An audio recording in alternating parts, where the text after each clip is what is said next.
Hi, my name is Jazmine Coates, and today on Adapt Productions, I have 3 guests with me, and I have Michael Grice and Shelley Berry.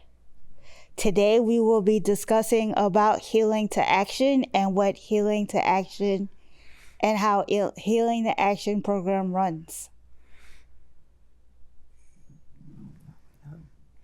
Yeah, you can go. Or any one of you. Michael? My name is Michael Grice.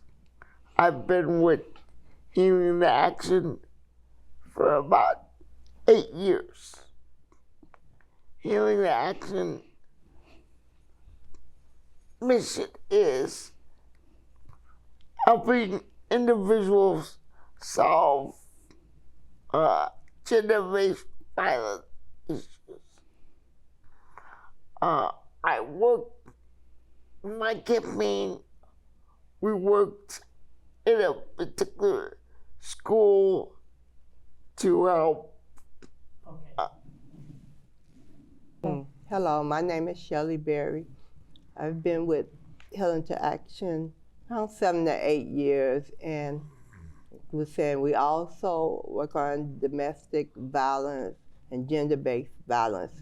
We do a lot of outreach to communities, different communities, and invite people to tell their stories and what type of problems they've been having. And we also give suggestions of different communities that they can do outreach to. So that is one of our main focuses in Healing to Action. So, yes. Okay, I've been a part of Healing the Action.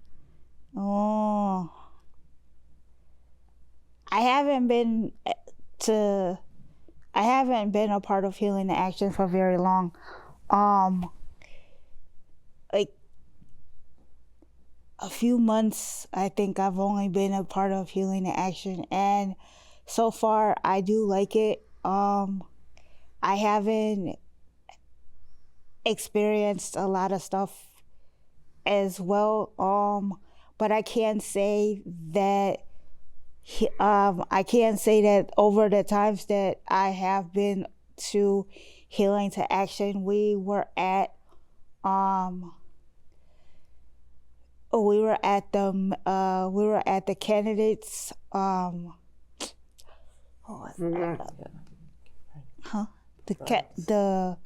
we were at the candidates forum to see if we were at the budget hearing meeting to see if we could get more funding for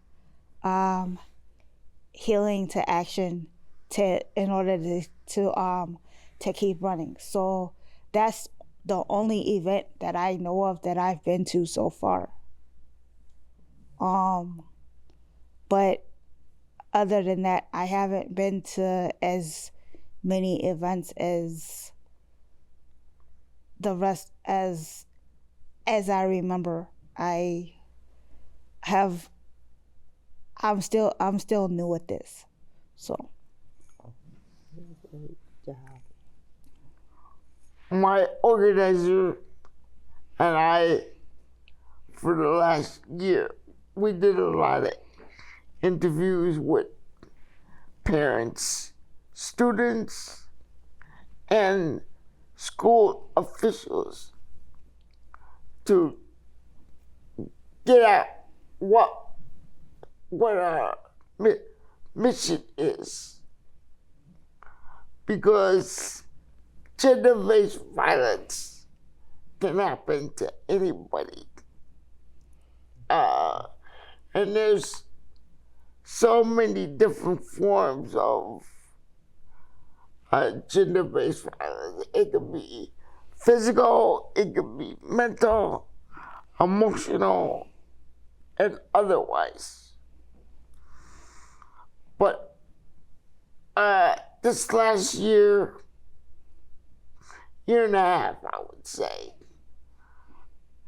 my most fondest memory was when I was able to present different presentations with my organizers' assistants. That was the event that I appreciated, and I think I did well in last year. Okay, yes, and what about you, Shelley? okay, yes. Myself, one of the biggest things I enjoyed working with Healing to Action is always when we do outreach to the different communities, especially with the disability community.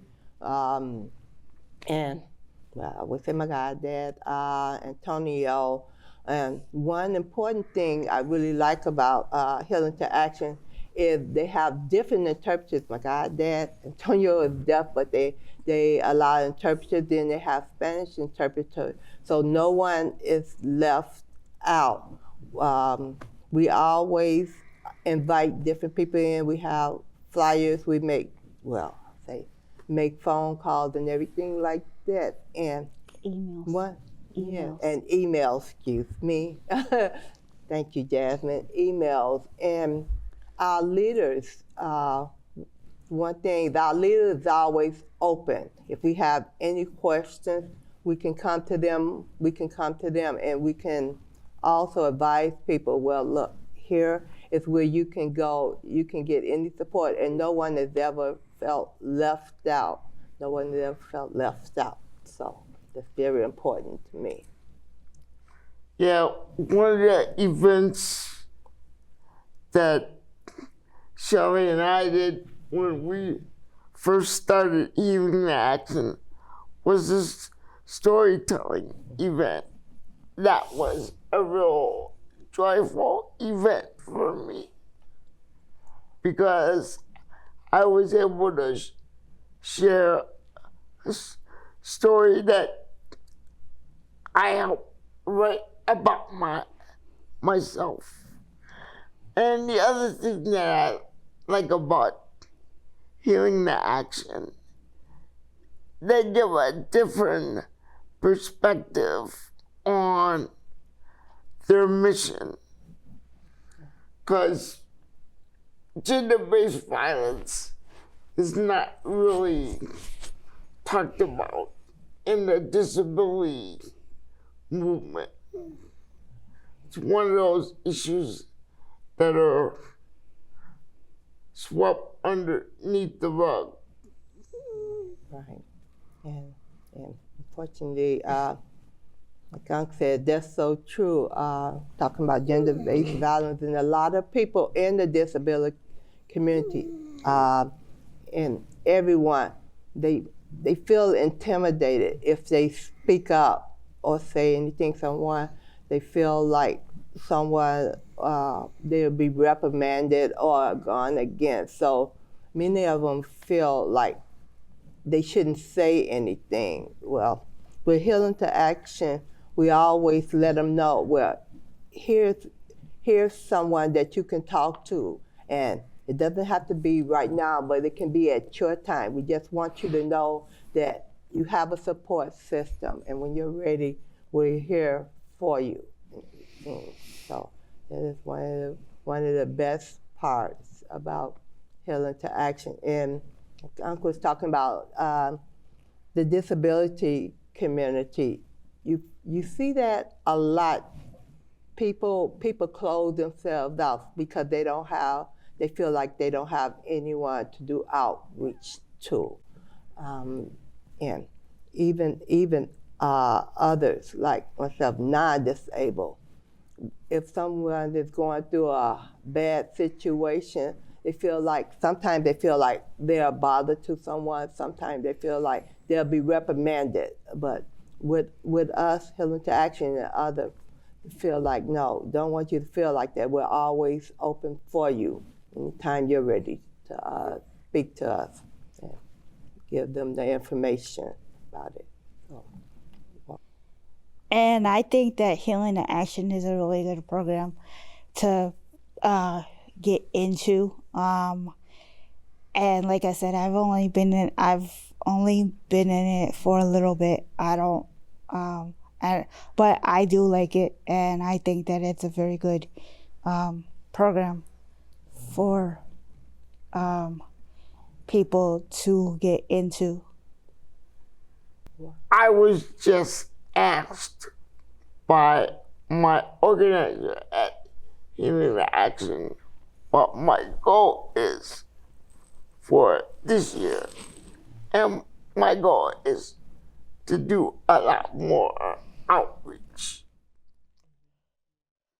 A lot more people involved. Yeah. Because there's so many underserved communities that are kept in the closet and afraid to speak out about them being violated. And one big problem, to continue with what Michael, as I call him, was saying low income, people in low income areas, it's important that they also know about the services that Healing to Action serve. And like we already mentioned about the disability community, because they are intimidated. They feel like if they also reach out, well, look, what am I going to do? I don't have fare to get there, or people may be condescending to me, but no, it's always open. And one thing is to acknowledge and address the low income community and allow them to say, you are not looked at any differently because I always say you live in a different neighborhood, and we always, all of us come together, and no one's opinion or no one's suggestion is wrong. This is how you feel, that's okay, and everyone is allowed to bring their own opinion or their own advice to the table without being reprimanded or being condescended. So that's very important, what we do in Healing to Action. I truly appreciate that. And another issue that somewhat goes along with that is the issue of what ICE is doing right now. ICE has got so many people intimidated, scared to come out of their home, scared to go to work. Students are scared to go to school. It's a form of intimidation. And that's the same thing that we're doing with Healing to Action. We have members that are scared to go out, be seen anywhere because of the intimidation factor that ICE is as all over the news. That's so true, and that's sad that any person ever feels like that. It's that they feel like they are going to be, reprimanded or actually taken. We have people that are scared that they may be put in jail or lose their homes or anything just for speaking out, and that's what yeah, I'm going to continue was talking about. And we have with Healing to Action, we talk about different resources that are available to the community and everything like that. And you can come in, you can just walk in and let them know, well, look, this is what I'm looking for. And Healing to Action will do a lot of outreach. And many times, like you say, we do have literature, I was gonna say flyers that we can give that person and suggest, okay, well, look, know that we're always here for you, and we'll have a contact person at that the person can reach. So that's very important. And also feel comfortable with. We do a lot of one-on-ones. Yeah, that's true. With various individuals that we come in contact with. And we like to do one-on-ones in an environment where there isn't a lot of intimidation. So the person can feel comfortable in saying what they need to say.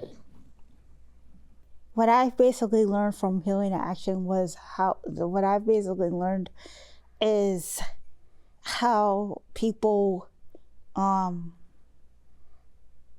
can come together to make change, and how people can basically just give out resources and kind of put their heads together and kind of think of ways that we can basically come together of how we can make issues go away.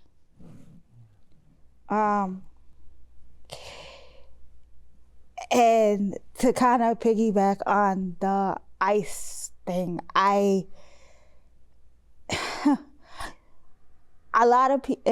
think a lot of people are scared that they're gonna get deported because ICE is kind of looking for people who are not necessarily from this country. I think it's just hard for people to realize that it is not right that people are basically getting deported and having to ask people that are from other states to go back to where they are originally born from. And Shelley, what would you like Healing the Action's next step to be for the coming year? Yeah, what I would like is basically what we're doing now to do more outreach like we're doing, and to have more people like in the different neighborhoods to come to speak and tell their stories and ask us what can they do. I also want to talk about maybe one-on-one. Also have Healing to Action do more one-on-one. That way we can get the personal stories, from different people and everything like that. So that's very important to you. So continuing more outreach, and one-on-ones, to help strengthen and constantly letting people know that we are there for them, that no one is outcast and everything like that.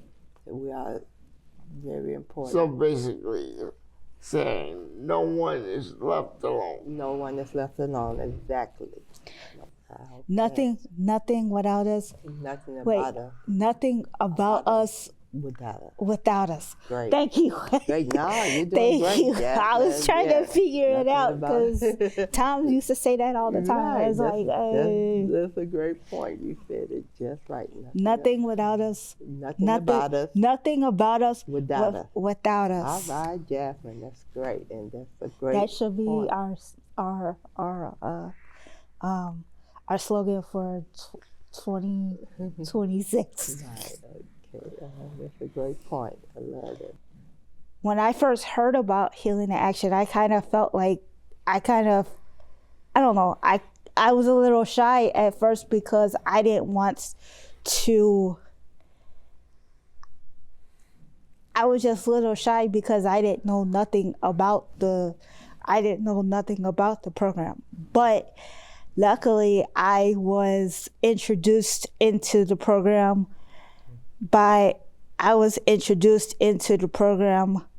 through Michael Grice, and he was the one who put me in touch with the organizer at that time with Healing to Action, and I loved it ever since. So I'm kind of glad that I joined Healing to Action, and I like it, and I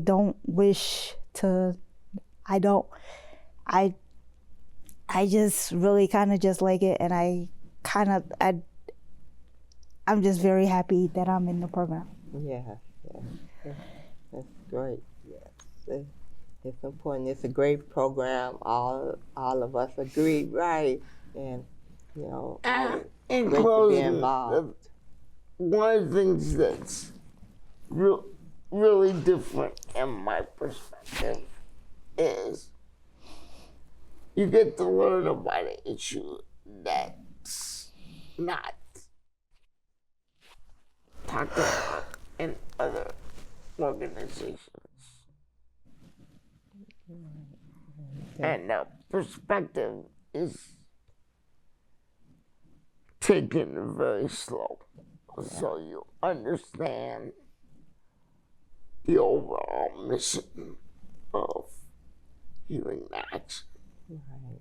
We are allowed to get together and exchange ideas with people. We come together, and as we talked about the one-on-ones, and they always encourage us to ask our opinion, or how do you think we should do this?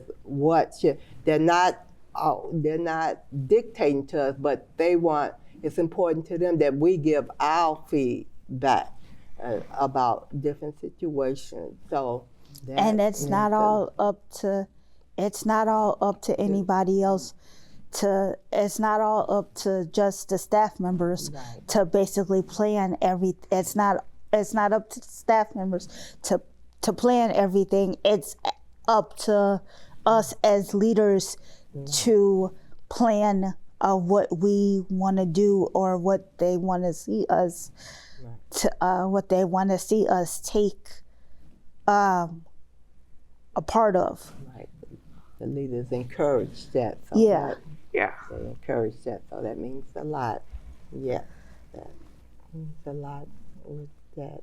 And so, like you said, just each time we set a goal, we just continue to work towards that goal and continue to invite more people to become a part and learn Yeah. about Healing to Action. Yeah.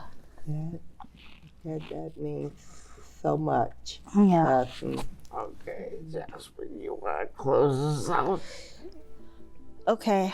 I thank you all for coming. This is Jazmine Coates from Adapt Productions, and I thank you guys all for coming to Adapt Productions. And I'll see you soon.